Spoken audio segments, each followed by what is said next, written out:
how much would it suck if you went to approach your husband and you were thinking, oh my God, he looks so hot and I miss him so much and I just want to be close to him, and you started to kiss him, right? And you're like approaching him sexually, and he looks at you with disgust and his body changes. Like, you could have just been having a normal conversation, but all of a sudden he's just like, no, thank you.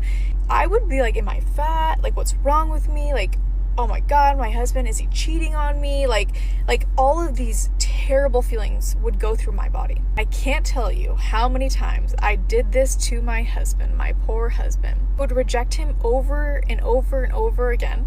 He would shut down, he would isolate, because gosh, like, that's the worst feeling, right? I'd be wondering, why are you not leading our family? Like, what's wrong? Like, am I not worth fighting for? But my actions were saying, like, you aren't worthy and you aren't enough. When I changed and decided to change my heart and start forgiving and working on the deeper stuff, like the things that I was holding in here when I would hold out, and I needed to talk to him about that. I needed to heal in those areas, but I also needed to be intimate and show him that I desire him and that I care about him and that there's so many good things about him. And I had to start complimenting him and just being a person that he loved to be around. When I became that person and when I desired him and showed him that I just thought he was the hottest thing in the world, he started to move mountains. He started reading more marriage books, and he started to change in ways that I just never even thought was possible.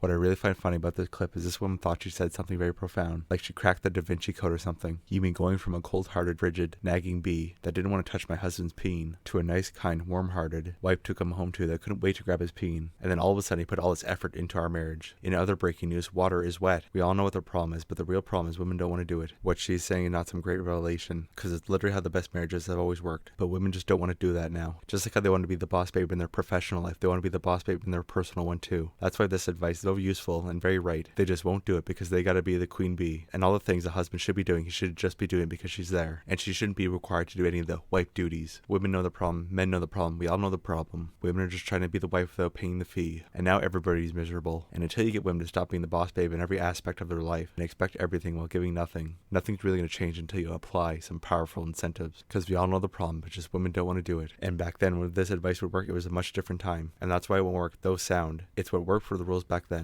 We're on a different game board now with different rules, and what you're saying worked for that game, not for this one. And unless you want to change the game back, this advice isn't going to help anybody today.